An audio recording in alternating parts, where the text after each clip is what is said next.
मैं बच्चों को ट्यूशन पढ़ाता था। एक दिन एक बेवा औरत अपनी 8 साला बच्ची को मेरे पास ट्यूशन के लिए ले आई। वो बहुत गरीब थे, इसलिए मैंने फ़ी सबीलिल्लाह इस बच्ची को पढ़ाना शुरू कर दिया। 20 साल बाद जब मैं कनाडा जाने लगा तो एयरपोर्ट पर मेरा मसला बन गया। मैं शदीद टेंशन में खड़ा था कि सामने से एक इमिग्रेशन ऑफिसर आती दिखाई दी। उसने मेरा पासपोर्ट लिया, गौर से मुझे देखा और मेरे साथ लिपट गई। जब उसने चेहरे से मास्क उतारा तो मेरे आंसू निकल आए, क्योंकि मैंने बच्चों को ट्यूशन पढ़ाने का काम मजबूरी में शुरू किया था। लेकिन आहिस्ता आहिस्ता यही मेरा शौक बन गया।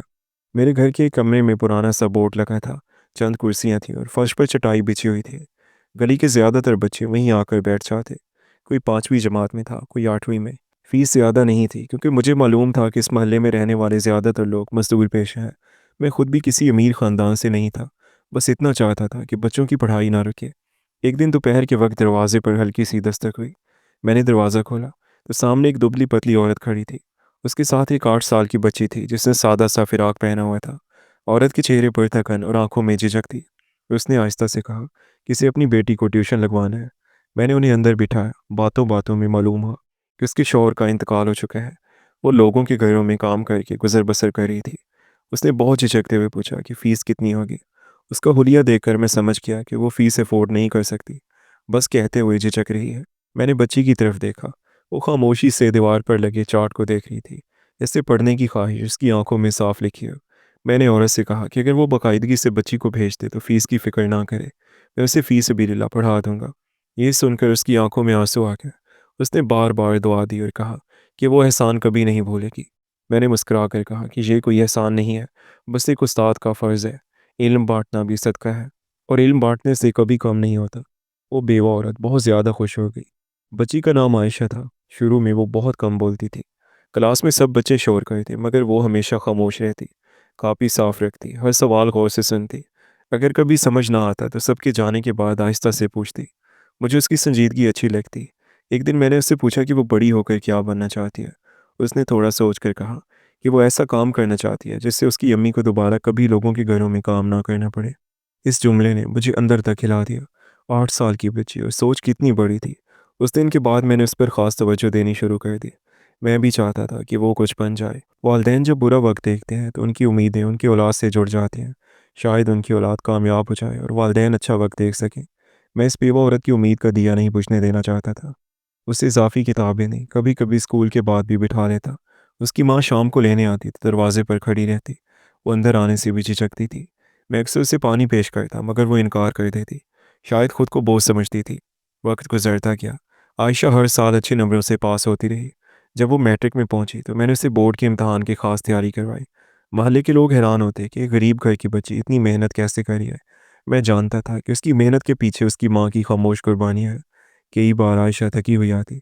पूछने पर बताती कि रात को बिजली नहीं थी। अम्मी के साथ मोमबत्ती में बैठकर पढ़ती रही। मैट्रिक के रिजल्ट वाले दिन वो दौड़ती हुई मेरे घर आई। उसके हाथ में अखबार था और आंखों में आंसू।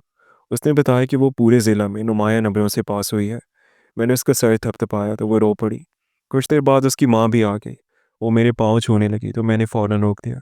मैंने कहा कि असल मेहनत इस बच्ची की है, और आपकी दुआ इसके साथ है। इसके बाद आयशा को स्कॉलरशिप मिल गई। वो कॉलेज में दाखिल हो गई। ट्यूशन आना कम हो गया, मगर कभी कभी मशवरा लेने आ जाती।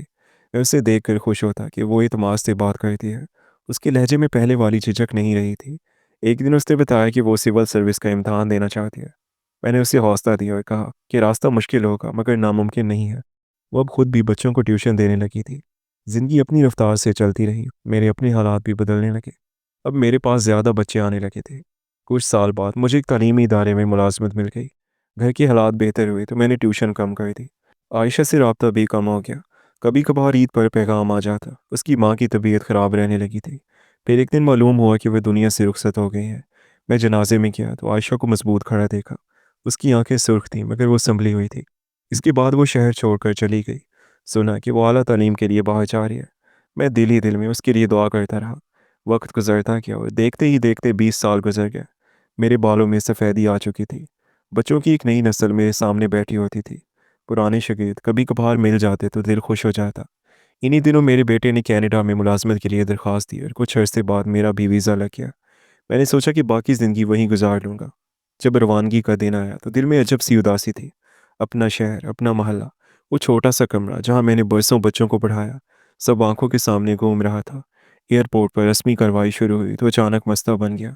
मेरे कुछ कागजात में मामूली सी गलती थी। ऑफिसर ने कहा कि सिस्टम में रिकॉर्ड मैच नहीं कर रहा। मैं कोने में खड़ा हो गया।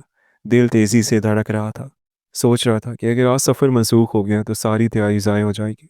उम्र के इस हिस्से में इतनी भाग दौड़ आसान नहीं होती। मैं शदीद टेंशन में खड़ा था कि सामने से एक इमिग्रेशन अफिसर आती दिखाई दे। उसकी चाल में एतमाद था। उसने मेरा पासपोर्ट लिया, गौर से देखा और फिर मेरी तरफ नज़रें उठाई। उसने आहिस्ता से मास्क हटाया। मैंने उसका चेहरा देखा तो दिल एक लम्हे के लिए रुक सा गया। वो वही स्टूडेंट थी। आयशा मेरे सामने खड़ी थी, मगर अब वो एक बावकार अफीसर थी। उस बच्ची से मेरी जज्बाती वाबस्तगी थी, मैं उसे कभी नहीं भूला था। मैं हैरत से उसे देखता रह गया और वो धीरे से मुस्कुराई, जैसे बरसों का फासला एक लम्हे में सिमट आया हो। ये लम्हा मेरी ज़िंदगी का सबसे गैर मुतवक्के लम्हा था। मुझे अंदाज़ा नहीं था कि जिस बच्ची को मैंने एक छोटे से कमरे में बिठाकर हरूफ सिखाए थे, वो एक दिन इस मुल्क के दरवाजे पर खड़ी मुझे पहचान लेगी। मेरे दिल की धड़कन अभी तक तेज़ थी, मगर अब इसमें खौफ नहीं बल्कि एक अजीब सी खुशी शामिल हो चुकी थी। उसने नरम लहजे में मेरा नाम लिया। मैंने इस बात में सिर हिलाया तो उसकी आंखों में वही पुरानी चमक दिखाई दी जो कभी किताब समझ आने पर आती थी। मैं अभी तक उसे हैरत से देख रहा था। आयशा ने हल्की सी मुस्कुराहट के साथ कहा कि सर, आपने मुझे पहचाना नहीं। मेरी आवाज़ जैसे गुम हो गई थी। मैंने बमुश्किल कहा कि तुम आयशा हो। उसने सर हिलाया और मेरी आंखों में देखकर बोली कि आज अगर मैं यहाँ खड़ी हूँ तो इसमें आपका बहुत बड़ा हिस्सा है। मेरे हाथ अब भी हल्के से कांप रहे थे। चंद लम्हे पहले जो परेशानी मेरे चेहरे पर थी, वो अब शर्मिंदगी में बदल गई थी। मैंने कहा कि बेटा, ये सब तुम्हारी मेहनत है, मैं तो बस थोड़ा सा साथ दिया था। वो संजीदगी से बोली कि नहीं सर, अगर आप उस दिन अम्मी को मना कर देते तो शायद मेरी पढ़ाई वहीं ख़त्म हो जाती। आपने फ़ीस नहीं ली, किताबें दी, वक्त दिया और सबसे बढ़कर यकीन दिया कि मैं भी कुछ बन सकती हूँ। उसने सिस्टम दोबारा चेक किया, कागजात की मामूली गलती वहीं दुरुस्त कर दी। चंद रस्मी सवालात के बाद उसने मेरा पासपोर्ट मुझे वापस दिया और कहा कि अब आप आराम से जा सकते हैं।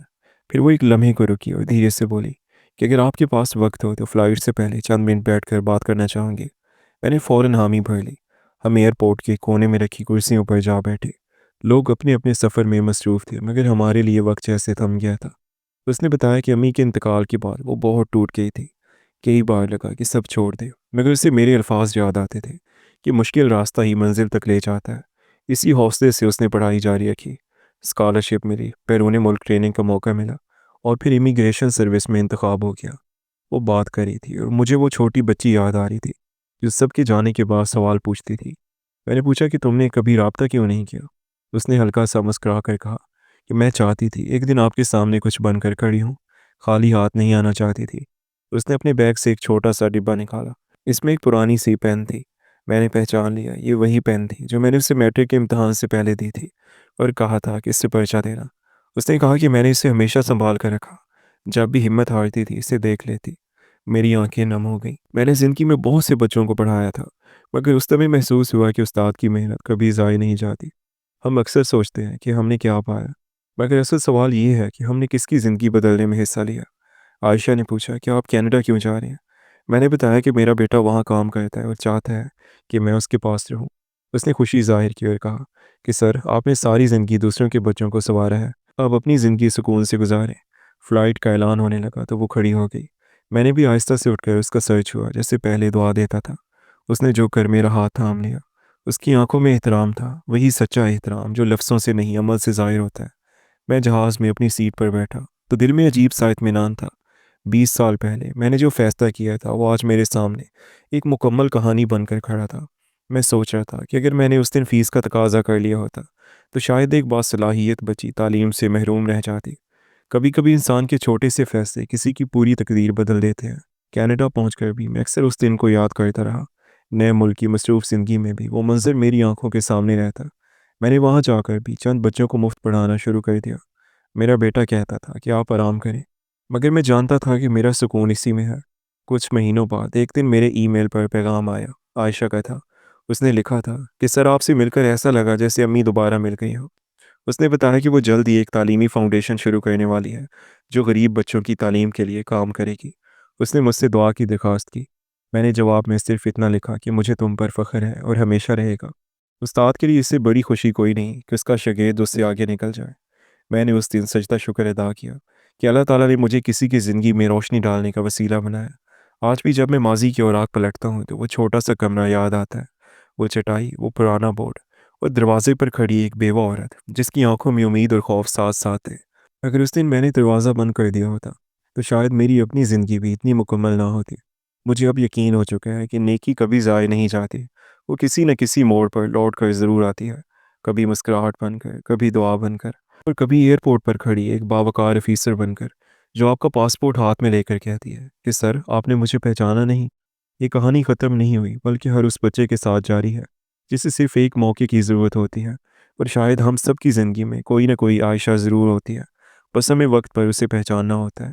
नेकी हर वक्त आपके इर्द गिर्द घूमती रहती है, सिर्फ आपको उसे पहचानने की देर होती है। कभी किसी भूखे को खाना खिलाना, कभी किसी यतीम के सर पे दस्ते शफ़क़त रखना, कभी अपना इल्म मुफ्त में बांटना, गरीबों की मदद करना, बुज़ुर्गों की इज़्ज़त करना। अपने इर्द गिर्द देखें, छोटी छोटी नेकियां करें, आपकी ज़िंदगी आसान हो जाएगी क्योंकि इससे हमारी ज़िंदगी में दरपेश आने वाली बलाएं मुसीबतें टल जाती हैं। अल्लाह ताला हम सबको नेकी की तौफीक दे। कहानी अच्छी लगी हो तो कमेंट सेक्शन में आमीन ज़रूर लिखें और जाते जाते चैनल को सब्सक्राइब कर दें। अल्लाह हाफ़िज़।